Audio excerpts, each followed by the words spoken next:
AITA for backing out at the last minute because I didn't want to sleep on an air mattress? I, 27F, and 3 friends made a last-minute plan to go to the mountains this weekend.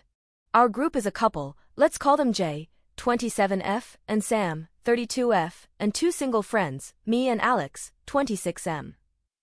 We actually found a good Airbnb at first. It had 2 bedrooms, one with a king bed and one with 2 single beds. Alex and I were totally fine sharing the second room as long as we had our own bed. But Jay kept saying that she wanted a pool. This is a short, 2-day trip and we're staying just one night. I really didn't see why a pool was a big deal. We kept going back and forth trying to decide and the place got booked by someone else.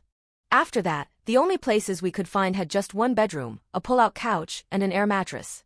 Alex is recovering from an injury, so of course he shouldn't be on the air mattress.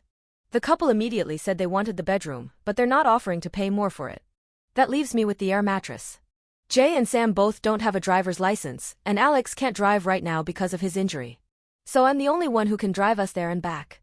On top of that, I'm also the only one who has to work on Monday. I really don't want to be the one driving for hours, sleeping on an air mattress, and then dragging myself to work the next day all tired and sore. I genuinely hate sleeping on an air mattress. I always sleep like shit and it just hurts my neck. So, I told them I was backing out. I told them that if they really want to do a trip like this, they need to plan it better so that everyone is comfortable. Alex and Sam seemed to understand, but Jay got annoyed. She said I was being a party pooper, that I was being selfish, and that I was ruining the weekend. She told me I should just adjust so we could all have fun. For a moment, I really did think I was overreacting cause it's just one night, and going to the mountains would be super fun. But honestly, it doesn't feel fair that I have the worst sleeping arrangement, and still get labeled as the problem. So, AITA for backing out last minute because I didn't want to sleep on an air mattress? Relevant comment. Commenter, that's legit shitty. Everyone pays the same price but you get the worst bed option and are the designated driver? Nah. They're just mad because they can't do any of this without you, but not appreciating the extra effort on your part. NTA. Commenter 2, they weren't going to pitch in for gas either, were they? The 2 people who can't drive, trying to call the shots on a road trip is low-key hilarious. Tell them to either quit being bums, or to quit being selfish pricks. Update. Thanks to everyone who replied to my original post. Your responses really helped me feel like I wasn't crazy for feeling frustrated. Unfortunately, I had to go on the trip because I couldn't cancel the Airbnb. Now that the trip is, finally, over, I wanted to post a quick update. For a bit more context, I moved to a new city last year and I've been friends with these people for a little over a year. So I haven't known these people for a very long time. But we've gone out drinking, grabbed food, gone to the movies a few times. They've always seemed pretty chill, which is why I thought it wouldn't be a bad idea to do a short trip with them. Turns out, I was very wrong. Now on to the actual update.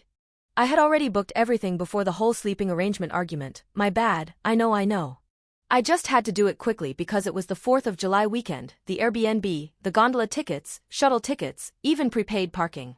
After realizing the Airbnb couldn't be cancelled, I figured I'd just go anyway. I even messaged the host to ask if she could help us with another mattress or something. She said the pull-out couch would be big enough for 2 people and just looked small in the photos.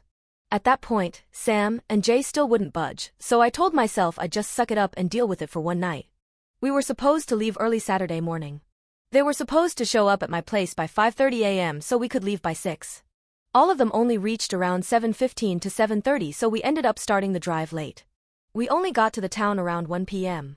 Then they took 2 hours to eat lunch and because of that, we missed our shuttle to the gondola. When I suggested we just do a short hike instead, they said they were too tired and just wanted to get drinks at the local bar. Since I refused to drive them to the bar, they got it delivered. And they stayed up drinking on the couch, aka my bed for the night, and didn't let me sleep until 2 a.m.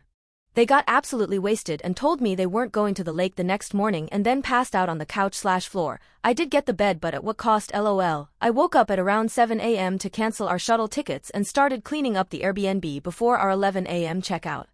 They didn't wake up until 10:30, and I had to beg them to get dressed so we could check out on time. I was so done at this point, so I drove them all back to Alex's place and went home.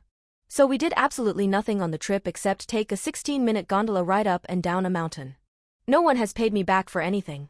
Not for the Airbnb, not for the gas, not even for the tickets. You were all right. I was just the driver and just someone who helped make their trip cheaper. I don't think I'm going to be hanging out with these people anymore.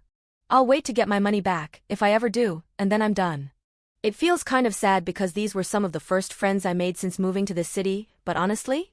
Life's too short to spend time around selfish, inconsiderate people. Deep down, I already knew this trip would be a mess, but I had to learn it the hard way, I guess. Hopefully next time I'll spot people like this a little earlier. Lesson learned. Relevant comment. Commenter, honestly, I would have left at 6 a.m. when they didn't show. They treated you like a chauffeur. Commenter 2, send a money request to each for their portions. If you have anything in text or email amount agreeing to split the cost and they don't pay in 30 days, then take them to small claims and add court costs to each one. You're not going to be friends anymore, so nothing to lose. Commenter 3, you would have been better off going by yourself.